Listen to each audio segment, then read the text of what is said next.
শোনা যাচ্ছে এবার?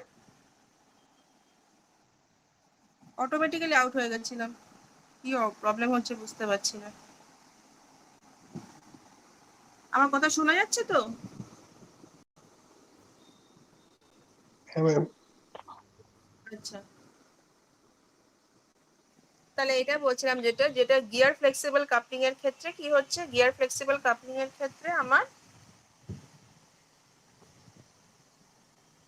একটা ইন্টারনাল গিয়ার টিপ থাকছে, একটা এক্সটার্নাল গিয়ার টিপ থাকছে। এবার যখন এক্সটার্নাল গিয়ার টিপটাকে আমি ইন্টারনাল গিয়ার টিপে আমি মানে কানেক্ট করছি বা দুটোর মধ্যে আমি কানেকশন কাপলিং এর কানেকশন করছি, তখন কি হচ্ছে, যদি আমার এই যে বাইরে যে হাবটা আছে সেটার সাথে আমি শ্যাফট কানেক্ট করি, শ্যাফটটাকে তো ঘোরাবে। দেখো এবার যদি পুরো জিনিসটা ঘোরে তখন কিন্তু কোনো রকম ভাবে ফিক্স হয়ে যাওয়ার চান্স নেই, কারণ হচ্ছে দুটোই আমার রোটেট হচ্ছে প্রপারলি, কারণ যেহেতু একটা বড় সাইজ একটা ছোট সাইজের, তো যদি দুটো সেম সাইজের হতো তাহলে ফিক্স হয়ে আটকে বসে থাকার চান্সেস হাই থাকতো। তাহলে এটা কি হয়ে যাচ্ছে আমাদের, এটা হচ্ছে আমাদের গিয়ার কাপলিং এর জন্য আমরা একটা ইন্টারনাল আর এক্সটার্নাল টিপ ব্যবহার করব। এই যে গিয়ার কাপলিং এর জন্য একটা স্লিভ উইথ ইন্টারনাল গিয়ার থাকবে, একটা এক্সটার্নালের জন্য একটা ফিমেল গিয়ার টিপ থাকবে। ঠিক আছে, এটা হয়ে গেল। আর মাঝখানে একটা সিম্পল আমরা একটা ও শেপের রিং দিয়ে দিচ্ছি, ঠিক আছে, যাতে স্মুথ মুভমেন্টটা হয়। এটা হয়ে ম্যাম গেল আমার। হ্যাঁ বলো বলো বলো বলছি ম্যাম, বলো। এই তিনটের মধ্যে কোনটা বেশি এফিশিয়েন্ট? এক একটা এক এক রকম ভাবে, মানে এফিসিয়েন্সি যদি বলতে চাও তাহলে বলবো যে গিয়ার বা ইলাস্টোমেরিকটা কম্পেয়ার টু ডিস্ক ব্যাক, ঠিক আছে, গিয়ারটা বেশ বেশি ফ্লেক্সিবল কম্পেয়ার টু ইলাস্টোমেরিক। আর সব থেকে বেশি যদি বলো তাহলে গিয়ারটাই বলবো, ঠিক আছে, গিয়ার আর ইলাস্টোমেরিকটাই জেনারেলি বেশি ইউজ করা হয়ে থাকে। ওকে। কারণ এটার তোমার এটার মানে খারাপ হওয়ার চান্সেসটা খুব কম, কারণ হচ্ছে যেহেতু মানে মানে এখানে দেখো ডিস্কের ক্ষেত্রে তাও কি হচ্ছে, ডিস্কের ক্ষেত্রে দেখো সাইজ যেটা, ডিস্কের সাইজগুলো তো সব সমান সাইজের, পরপর যে ডিস্কগুলো কানেক্ট করা আছে দেখো একটাও কিন্তু ছোট বড় নেই, সব সেম সাইজের আছে। তো ফলে যখন ঘুরবে তো সব সেম সাইজের রিংই ঘুরছে বা সব সেম সাইজের প্যাকই ঘুরছে। কিন্তু দেখো ইলাস্টোমার বা গিয়ারের ক্ষেত্রে কিন্তু একটা সাইজ একটা ভেরিয়েশন আছে যে দুটো কানেক্ট করা আছে, ঠিক আছে। ইলাস্টোমারের ক্ষেত্রে দেখো দুটো শ্যাফটের রেসপেক্টে ইলাস্টোমেরিক কম্পোনেন্টটা অনেকটা বড়, যেটা মাঝখানে রাখছি। গিয়ারের ক্ষেত্রেও তাই, ইন্টারনালের থেকে এক্সটার্নাল যে টিথ সেটা অনেকটা বড়। তো ফলে কি হয়, মুভমেন্ট যখন হচ্ছে না, মানে যখন এই বাইরের শ্যাফটটা যখন ঘুরছে, যদি ভিজুয়ালাইজ করতে পারো তাহলে বুঝতে পারবে যে বাইরে যখন শ্যাফটটা ঘুরছে দেখো মনে হচ্ছে প্রপারলি ইন্টারনাল গিয়ারের মধ্যে এক্সটার্নাল গিয়ার টিথটা কিন্তু খুব স্মুথলি মুভ করতে পারছে। যদি একবার ভেবে দেখো, ভিজুয়ালাইজ করার চেষ্টা করো, আমি যখন এক্সটার্নাল গিয়ারটাকে ভিতরে ঢুকিয়ে দিচ্ছি শ্যাফটের সাথে কানেক্ট করে, শ্যাফট হচ্ছে ওই যে বাইরে হাব যেটা আছে, বাইরে যে ওপেন ফেসটা দেখতে পাচ্ছি একদম। এক্সটার্নাল গিয়ার টিথটা কি ছোট হয় ওই ইন্টারনালের থেকে সাইজে? হ্যাঁ হ্যাঁ, ওই জন্যই কালকে ওটা বলছিলাম যে মেল টিথ যেটা সেটা হচ্ছে ইন্টারনাল গিয়ার, ঠিক আছে, যেটা ফিমেল টিথ সেটা হচ্ছে এক্সটার্নাল গিয়ারটা, এক্সটার্নাল টিথেরটা, ঠিক আছে। এবার বাইরে যে ফেসটা আছে দেখো একদম আউটসাইডে যে বাইরে ফেসটা আছে সেখানে আমি শ্যাফটটা কানেক্ট করব হাবের সাথে, ঠিক আছে। তো এবার যখন পুরোটা ঢুকিয়ে দিচ্ছি ইন্টারনাল টিথের মধ্যে কানেক্ট করে দিচ্ছি, এবার দেখো আমি যখন মুভমেন্ট করছি, যেহেতু দুটো সাইজ ভ্যারিয়েশন আছে, আমার কিন্তু মুভমেন্টটা অনেক ইজি হচ্ছে। একবার ভিজুয়ালাইজ করে দেখো, চোখ বন্ধ করে দেখো, খুব স্মুথ মুভমেন্ট হচ্ছে, ঠিক আছে, মানে অ্যালাইনমেন্টে কিন্তু অত প্রবলেম হবে না। আর কারণ এখানে যেহেতু সাইজ ভেরিয়েশন আছে, সিমিলারলি ফর দেখো ইলাস্টোমেরিকের ক্ষেত্রেও তাই। ইলাস্টোমেরিকে যে ইলাস্টোমার যে আমি মাঝখানে যে পলিইউথেরিন যে কম্পোনেন্টটা ইউজ করছি, ইলাস্টিক কম্পোনেন্টটা, সেটা দেখো দুটো মানে যেখানে কাপলিং হবে আর যেখানে আমার মেশিনটা ফিক্স করা থাকছে, যেখানে আমার বোল্ট গিয়ারিং যেখানটা দেওয়া আছে, বোল্টের যে পার্টটা আছে রেডিয়াল বোল্টিং, তাদের তুলনায় আমার ইলাস্টোমারের যে সাইজ সেটা কিন্তু কম্পারেটিভলি অনেকটা বড়। ফলে যখন কানেক্ট হয়ে ঘুরবে, শ্যাফটটা যখন কানেক্ট হয়ে যখন ঘুরবে তখন কি হবে, মাঝখানে যে স্ট্রেসটা পড়তো সেম সাইজ হলে সেই স্ট্রেসটা কিন্তু অতটা পড়বে না, ঠিক আছে। সেই জন্য এই দুটো কাপলিং আমার অনেক বেশি মানে ম্যাম ওই এফিশিয়েন্ট। ইলাস্টিক মেটেরিয়ালটা কি ওটা কি অ্যাবজর্ব করে নেবে? অ্যাবজর্ব কেন করবে, ইলাস্টিক তো, আমি ঘুরছি মানে কি আমি ঘোরার জন্য আরো বেশি সাহায্য করছি। যখন মেশিনটাকে রোটেট করছে মানে ইলাস্টিক প্রোভাইডটা আরো বেশি মানে অ্যালাইন করতে আরো বেশি সাহায্য করছে, যাতে মিস অ্যালাইনমেন্ট, দেখো যখন দুটো কাপল করছি প্রপারলি কানেক্ট না হয়, ঠিক আছে, শ্যাফটের সাথে যদি আমার প্রপার কাপলিং না হয় তখন কি হয়, মিসঅ্যালাইনমেন্টের চান্সেস থাকে। তো মিসঅ্যালাইনমেন্টের চান্সেস থাকলে কি হয়, আমার শ্যাফটের উপর স্ট্রেসটা গিয়ে পড়ে, শ্যাফটের উপর যে স্ট্রেসটা পড়ছে সেটার জন্য শ্যাফট ড্যামেজ হওয়ার চান্সেস থাকছে। তখন আমি কি করছি, এরকম টাইপের কাপলিং করছি যেখানে কোনো রকম ভাবে যদি সামান্য মিসঅ্যালাইনমেন্টের মানে প্রবলেমস অ্যারাইজ করে, সেটা কে ফিক্স করবে, এই ইলাস্টোমার বা ইলাস্টিক যে কম্পোনেন্ট আছে, সেই এফেক্টটা গিয়ে আমার শ্যাফটের উপর পড়বে না। ঠিক আছে, কারণ ইলাস্টিক কম্পোনেন্ট মানে কি, তুমি গার্ডার যখন টানো, দেখেছো কতটা গার্ডার যখন তুমি স্ট্রেস দাও অনেকটা অবধি ইলংগেটেড হয়, অনেকটা দূর অবধি ইলংগেটেড হয় জিনিসটা। সিমিলারলি ইলাস্টোমার যে পলিইথিলিন যে কম্পোনেন্টটা, সেটা অনেকটা অবধি স্ট্রেসটা নিতে পারবে। এই স্ট্রেসটা শ্যাফটের উপর না গিয়ে কার উপর পড়বে, এই ইলাস্টোমেরিক কম্পোনেন্টের উপর। বোঝা যাচ্ছে?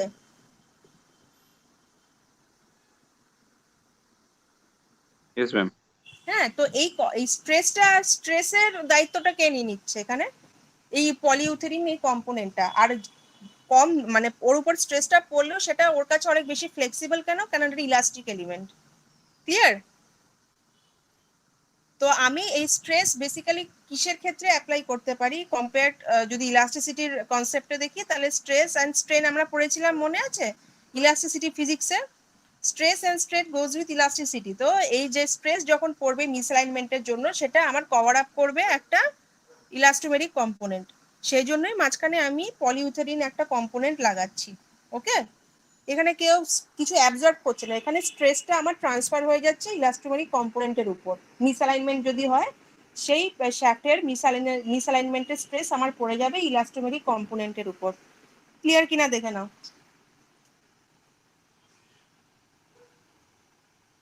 Okay ma'am. হ্যাঁ, শ্যাফটটাও কিন্তু এই যে বাইরে যে হাবটা কানেক্ট করা আছে, ইন্টারচেঞ্জেবল হাব লেখা আছে, দেখতে পাচ্ছ, ওখানে শ্যাফটের রডটা কানেক্ট করা হবে। ঠিক আছে, ওখানে শ্যাফটের রডটা কানেক্ট করা হবে। এবার ধরো কোনো রকম মিসঅ্যালাইনমেন্ট হলো, দেখো তুমি ইমাজিন করো ওই যে শ্যাফট রডটা যেখানে কানেক্ট করা হচ্ছে, এক্সটার্নাল যে মুখটা আছে ওখানে, এবার ধরো মনে করো এবার জিনিসটা ঘুরছে। ঠিক আছে, ধরো ক্লকওয়াইজ ঘুরছে, ঠিক আছে, তাহলে কি হবে, বা অ্যান্টি ক্লকওয়াইজ ঘুরছে। তো যখন ঘুরছে তুমি দেখো যদি কোনো রকম চান্সেস থাকে যেখানে কানেক্ট করছে ওই মুখটার সাথে, কোনো রকম ভিতরে ঠিক মতো ফিক্স হলো না, তাহলে স্ট্রেসটা গিয়ে কার উপর পড়বে, পলিইথিলিনের উপর। মেটাল বন্ড যেটা করা পলিইথিলিন বা যে ইলাস্টোমিক কম্পোনেন্ট যেটা তোমার কানেক্ট করা আছে, সেটার উপর গিয়ে পড়ছে। আর যদি এটা কিছু না দেওয়া থাকতো, নর্মাল কাপলিং হতো, ঠিক আছে, তাহলে ফ্লেক্সিবল বা রিজিড কাপলিং যদি ইনকেস হতো, তখন কিন্তু মিসঅ্যালাইনমেন্ট হলে প্রবলেমের চান্স থাকে। ঠিক আছে, কারণ রিজিড কাপলিং মানে কি, সেখানে কোনো আদার এলিমেন্ট আমি ইউজ করব না, ডিরেক্টলি দুটো মুখ কাপল করা থাকবে। রিজিড কাপলিং এ এটাই একটা ডিসঅ্যাডভান্টেজ, যে কোনো রকম যদি মিসঅ্যালাইনমেন্ট হয় কানেকশন করার সময়, তখন কিন্তু ড্যামেজ হওয়ার চান্সেস হাই থাকে শ্যাফটের। ঠিক আছে, কারণ ও কোনো রকম টলারেন্স লিমিট এলিমেন্টই নেই যেটা ও স্ট্রেসটাকে প্রোভাইড করবে বা সেভ করবে শ্যাফটটাকে। আচ্ছা, ক্লিয়ার? হ্যাঁ ম্যাম। আচ্ছা, ঠিক আছে, নেক্সট আমি যাচ্ছি তাহলে প্রসিডিওরে। তো আমরা পড়লাম, তাহলে হচ্ছে এটা গেল হচ্ছে প্রসিডিওর। তাহলে before such a shaft alignment can be done, it is also essential that the foundation for the driver and the driven piece are designed and installed correctly. If that is the case, then shaft alignment can be started. তাহলে আমি আর কি কি check করতে হবে, foundation, যে মেশিনটা drive করবে আর যাকে ড্রাইভ করবে, সেইগুলো যেন প্রপারলি মানে ইনস্টল করা হয়। ঠিক আছে, তাহলেই আমি শ্যাফট অ্যালাইনমেন্ট স্টার্ট করতে পারি, মেশিন চালু করতে পারি। নেক্সট হচ্ছে the resulting fault if alignment is not achieved within the demanded specification is shaft misalignment, which may be parallel, angular, or both. Misalignment can cause increased vibration and loads on the machine parts for which they have not been designed. That is improper operation. মানে হচ্ছে যদি কোনো রকম ভাবে মিসঅ্যালাইনমেন্ট হয় দুটো মেশিনের মাঝখানে, তাহলে কি হতে পারে প্রবলেমস। ঠিক আছে, একটা এক্সেস ভাইব্রেশন ক্রিয়েট হবে, এক্সেস নয়েজ ক্রিয়েট হবে। ঠিক আছে, যার ফলে কি হচ্ছে, একটা মেশিনের উপর আমার এক্সেসিভ লোড পড়বে। ঠিক আছে, এক্সেসিভ একটা স্ট্রেস পড়বে, যেটার জন্য আমার মেশিন হয়তো তৈরিই নয়, যেটার জন্য যে অপারেশনের জন্য আমার মেশিন কিন্তু অ্যালার্ট নয়। ঠিক আছে, যার জন্য আমার মেশিন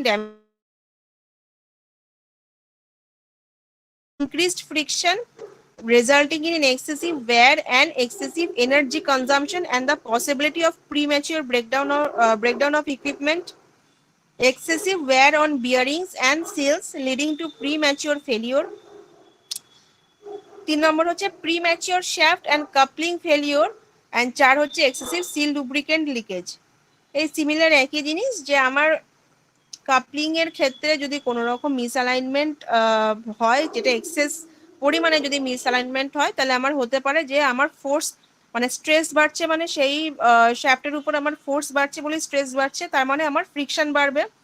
ঠিক আছে, ফ্রিকশন বাড়ছে, এনার্জি কনজাম্পশন বেশি হচ্ছে। ঠিক আছে, মেশিনটাকে আমার ঘোরানোর জন্য আমার এক্সেস পরিমাণে এনার্জি লাগছে, তো এক্সেসিভ এনার্জি কনজাম্পশন হবে। আর যেহেতু এটার জন্য মেশিন একদমই মানে প্রস্তুত নয়, যে মেশিন কিন্তু নর্মাল অপারেশনের জন্য ডিজাইন করা হয়, মানে মেশিন কিন্তু কখনোই কাপলিং এর টাইমে এরকম বলে দেওয়া থাকে না যে মিস অ্যালাইনমেন্ট হলে কিন্তু ও সামলে নেবে বা এটা অপারেট করতে পারবে also in case of miss alignment condition. যতই মিস অ্যালাইনমেন্ট হোক না কেন, মিস অ্যালাইনমেন্ট হলেও সেটা একটা লিমিট থাকছে, মিনিমাম টলারেন্স লিমিট থাকছে, তো সেটার লিমিট ক্রস করে গেলে তখন কিন্তু আমার ইকুইপমেন্টের ড্যামেজ হতে পারে। ঠিক আছে, বিয়ারিং বা সিল যেগুলো কানেক্ট করা থাকে, স্ক্রু যেগুলো থাকে, সেইগুলো ড্যামেজ হতে পারে। আর শ্যাফট যেটা বললাম, শ্যাফট যেটা কানেক্ট করা থাকছে সেটাও ফেলিয়ার হতে পারে। তো এইগুলো হচ্ছে আমাদের এফেক্টস অফ মিস অ্যালাইনমেন্ট। ঠিক আছে, তো এই মিস অ্যালাইনমেন্টের যা যা পয়েন্টসগুলো আমি কভার আপ করলাম, যে রিজিড কাপলিং, ফ্লেক্সিবল কাপলিং, তারপর হচ্ছে সেগুলোর ডায়াগ্রাম, তারপর প্রসিডিওর যেগুলো আছে লেভেলিং অ্যান্ড অ্যালাইনমেন্টের, রিকোয়ারমেন্ট যেগুলো আছে। ঠিক আছে, তো এই পয়েন্টসগুলো ভালো করে পড়বে, কারণ মিস অ্যালাইনমেন্ট থেকে কোয়েশ্চেন আসবেই।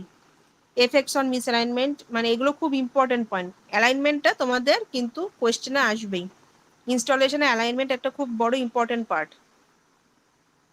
ঠিক আছে, আর যদি ডায়াগ্রামগুলো প্র্যাকটিস করতে পারো তাহলে আরো ভালো, মানে যদি কখনো শর্ট নোটস দেয় তোমাদের, মানে ডিস্ক প্যাক ফ্লেক্সিবল কাপলিং বা গিয়ার ফ্লেক্সিবল কাপলিং এর উপর, লেখাটা তো লিখবেই, তার সাথে হচ্ছে তোমার এই ডায়াগ্রামটা যদি প্রোভাইড করতে পারো তাহলে আরো ভালো। ডায়াগ্রাম ড্র করলে তাহলে ফুল মার্কস পাওয়ার চান্সেস হাই থাকে। আচ্ছা, এইটার রিলেটেড কোনো রকম কোয়েরি আছে, একবার দেখে নাও।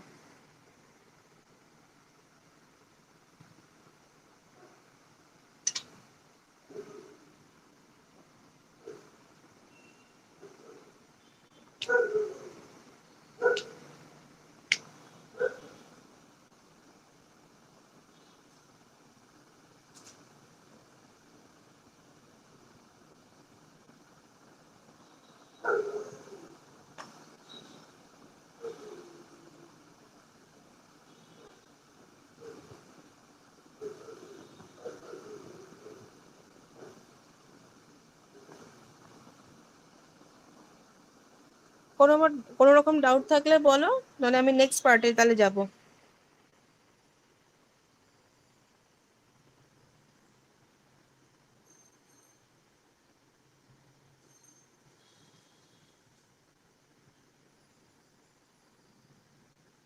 আচ্ছা, আগের চ্যাপ্টার গুলো রিভাইজ করা হচ্ছে, আগের যে দুটো চ্যাপ্টার পড়িয়েছিলাম, রেগুলেশন, রুলস এন্ড রেগুলেশন, ওগুলো কি পড়া হয়েছিল ফার্স্ট চ্যাপ্টারে?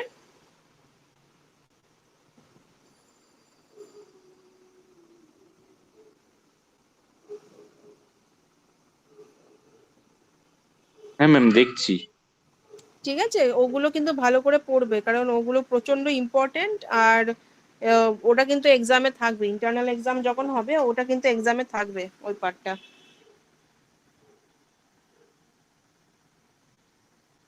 আচ্ছা, কে জয়েন করেছে? রঞ্জিত দাস, সৈকত কুমার দাস। আচ্ছা, মিস অ্যালাইনমেন্ট বা কাপলিং নিয়ে কোনো রকম কারোর ডাউট আছে? আলমগীর জয়েন করেছে, তাহলে আমি নেক্সট পার্টে যাচ্ছি। হ্যাঁ, ইনস্টলেশন অফ রোটেটিং মেশিনে আমি চলে যাচ্ছি। সোমা সরকার, একটু চেষ্টা করবে মানে ক্লাসের শুরুতে জয়েন করার।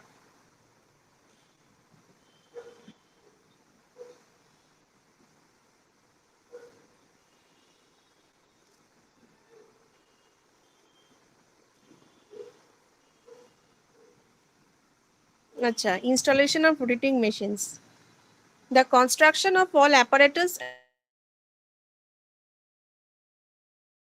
temperature of components do not exceed the safe figures laid down in the relevant IS standard by Indian standard having regard to the conditions in which the equipment is used. The equipment shall be installed, operated and maintained as to ensure that such safe temperature are not exceeded. মানে কি বলতে চাইছে basically, যে কোনো apparatus বা যে কন্ডাক্টরগুলো আমরা manufacture করছি বা কনস্ট্রাক্ট করছি, তখন তাদের অপারেটিং টেম্পারেচার এমনভাবেই সেট করতে হবে বা ডিজাইন করতে হবে যেটা কোনো রকম লিমিট ক্রস না করে। মানে সাপোজ একটা মেশিন আমি ডিজাইন করছি, ম্যানুফ্যাকচার করছি যখন, তখন আমার সেই মানে তার টেম্পারেচার বা বিয়ার করার ক্ষমতা সেই মেশিনটার এতটা লিমিটে থাকবে বা পার্টিকুলার একটা লিমিট অবধি থাকবে, সেটা যাতে যখন মানে অপারেটিং কন্ডিশনে মানে ইন্ডাস্ট্রি চালাবে সেটা এক্সিড যেন না করে।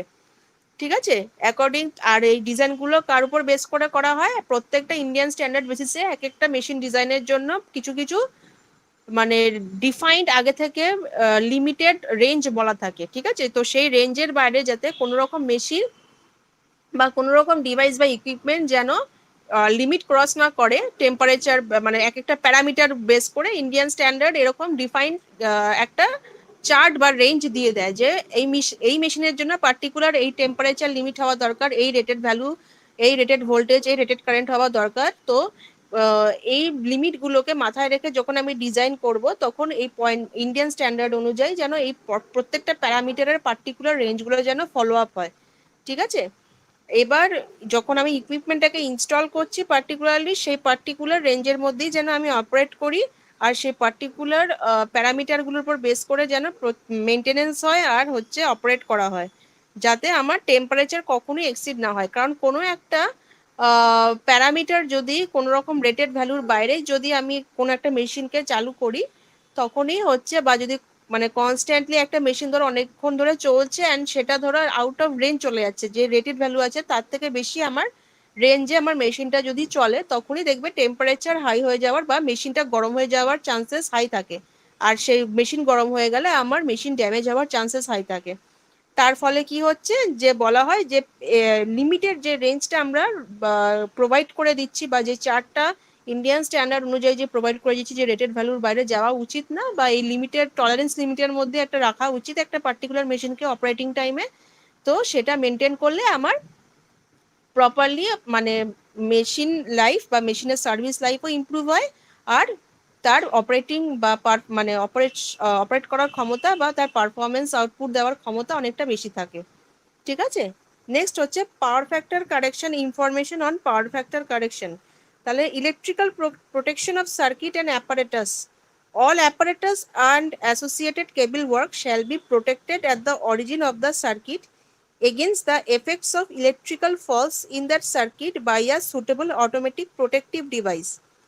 Such a protective device may be in the form of a circuit breaker or fuse of adequate breaking capacity to deal with the effects of any likely alterations or extensions to the installation.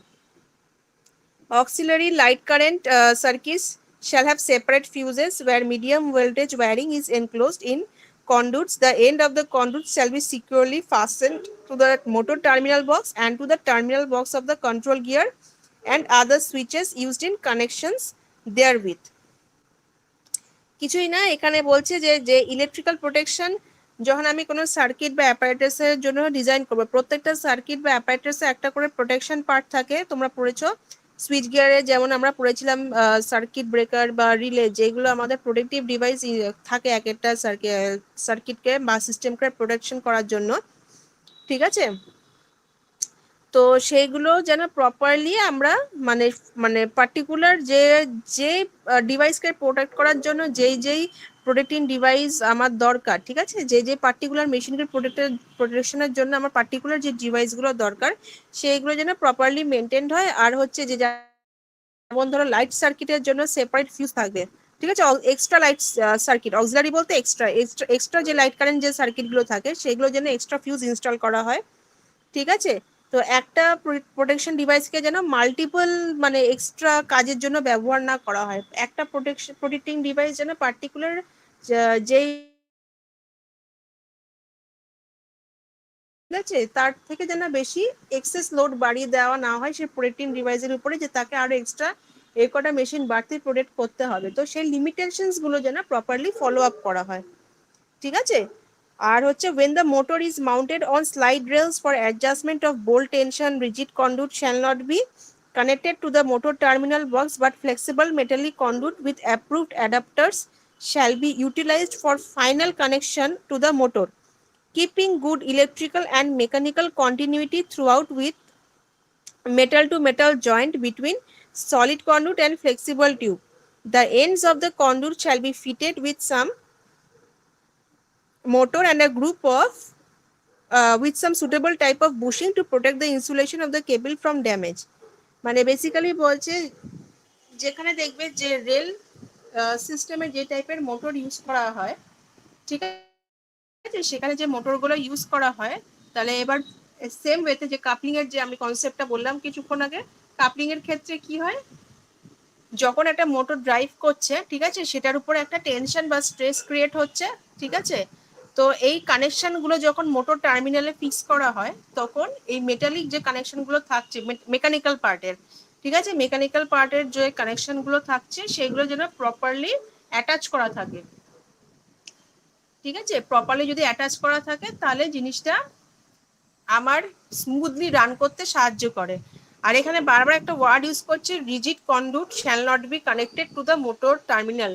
এই conduit বলতে কি, what is কন্ডুট? কন্ডুট হচ্ছে একটা natural বা একটা artificial channel থাকে, ঠিক আছে।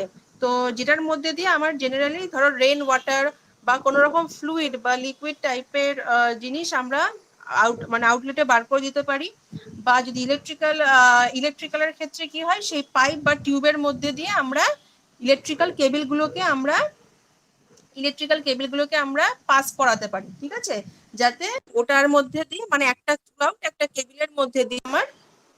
কেবিলের মধ্যে দিয়ে আমার ওই কন্ডুটের মধ্যে দিয়ে আমার একটা পুরো সিস্টেম মানে একটা বাঞ্চ অফ আমার ইলেকট্রিক কেবল পাস হয়ে যাবে, যেটা আমার মানে ট্রান্সমিশন বা ডিস্ট্রিবিউশনের সময় সাহায্য করবে, ঠিক আছে। তাহলে আমার কন্ডুট হচ্ছে বেসিক্যালি একটা প্রোটেক্টিং ডিভাইস টাইপের, মানে একটা পাইপের মতো, যেটা কভার আপ করবে কাকে, একটা বান্ডেল অফ ইলেকট্রিক ওয়্যার বা কেবিলকে, ঠিক আছে। তাহলে ওটার মধ্যে দিয়ে যদি কেবিল পাস হয়ে যায়, তাহলে উপরে একটা শিল্ড থাকছে প্রোটেকশনের জন্য, ঠিক আছে। কিন্তু এখানে বলছে যে রিজিড কন্ডুট যেগুলো হয়, মানে যেগুলো একদম ফ্লেক্সিবল, একদম টাইট যে কন্ডুট গুলো হচ্ছে ফ্লেক্সিবল, সেইগুলো যেন মোটর টার্মিনাল ক্ষেত্রে না ইউজ করা হয়। কারণ হচ্ছে সেটা মানে যখন মোটর ঘুরবে বা যখন কোনো রকম শ্যাফট কানেক্ট করা হচ্ছে সেই মোটরের সাথে কোনো মেশিন ঘোরানোর জন্য, তখন কিন্তু ওই মেটালিক জয়েন্ট প্রবলেম হতে পারে। তো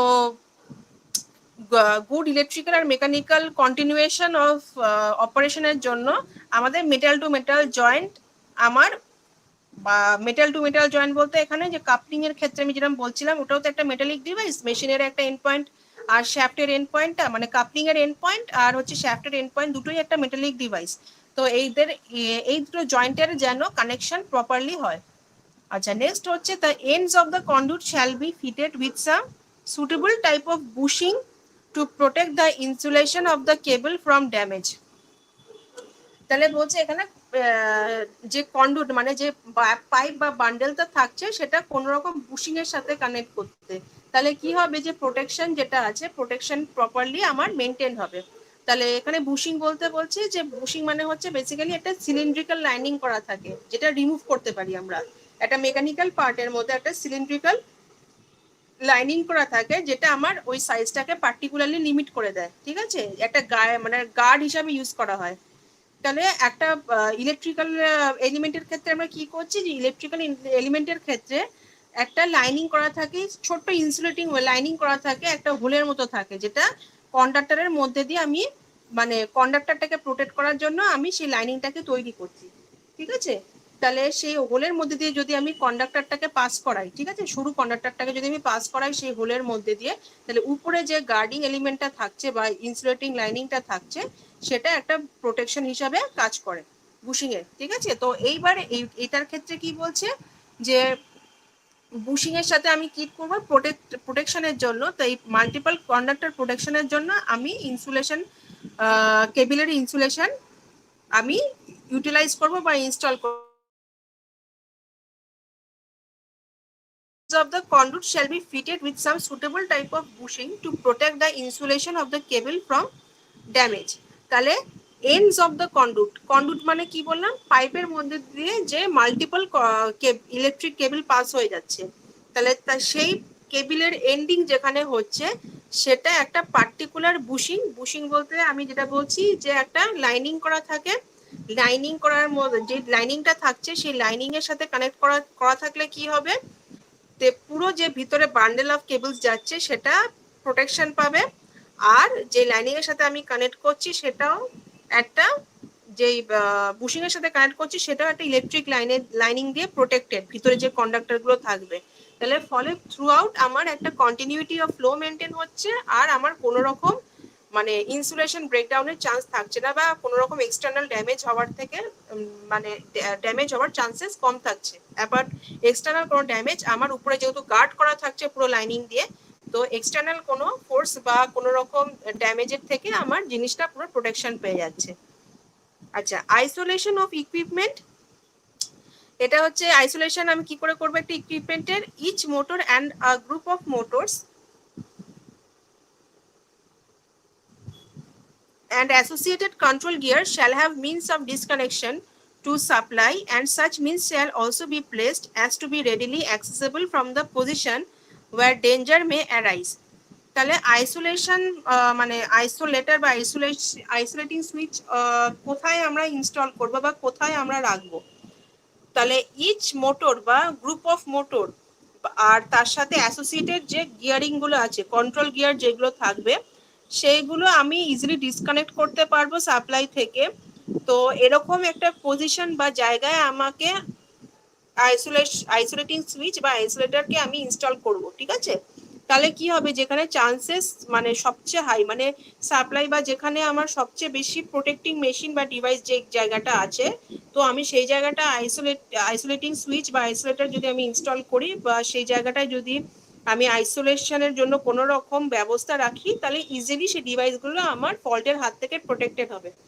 তো এই জন্য আমাকে বলছে যে আইসোলেশন অফ ইকুইপমেন্ট যখন আমি করতে চাইবো, তখন এই ডিসকানেকশন করার জন্য যে সুইচটা আমার দরকার, ঠিক আছে, সেটা যেন রেডিলি অ্যাক্সেসেবল হয়, মানে খুব ইজিলি অ্যাক্সেসেবল হয় কোন পজিশন থেকে, যেখানে ডেঞ্জার হওয়ার মানে ডেঞ্জার অ্যারাইজ হওয়ার চান্সটা বেশি সবচেয়ে, ঠিক আছে, মানে যেখানে আমার ক্ষতিটা হওয়ার চান্সেস সবচেয়ে বেশি, বা যেখানে আমার সবচেয়ে ম্যাক্সিমাম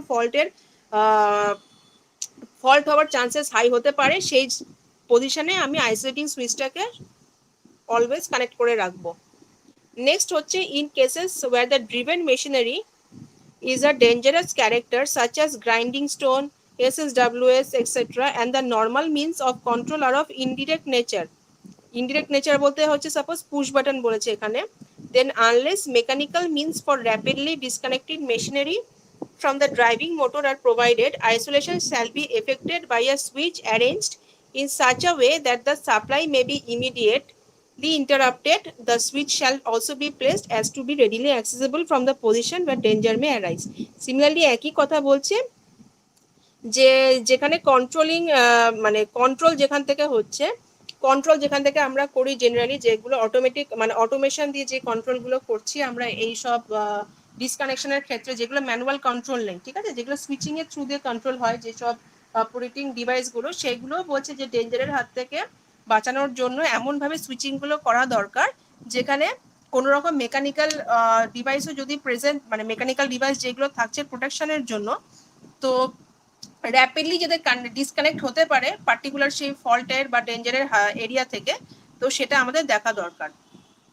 তো এটা হয়েছে বেসিক্যালি কিভাবে প্রোটেকশনের জন্য কি কি নেওয়া দরকার, যখন আমি একটা মেশিনকে ইনস্টল করছি তার প্রোটেকশন ডিভাইসও কিরকম ভাবে ইজিলি অ্যাক্সেসেবল হবে বা ডিসকানেক্ট করা যাবে, সেগুলো জাস্ট লেখা আছে, ঠিক আছে। এগুলো জাস্ট গো থ্রু করবে, এগুলো মানে ডিটেলে অত ডিপলি পড়ার দরকার নেই, এগুলো জাস্ট কনসেপ্টগুলো, জাস্ট কি কি পয়েন্টস আছে সেগুলো কভার আপ করবে, ঠিক আছে। while making provision, এখানে বলছে while making provision for isolation in accordance with due regard should be paid to the necessity for isolating all control, pilot and interlocking circuit where these are derived from the main source of supply or independently. The principle to be observed is that any device which purports or supports to isolate and install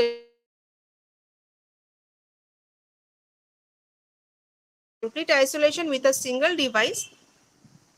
Clear instructions shall be affixed to the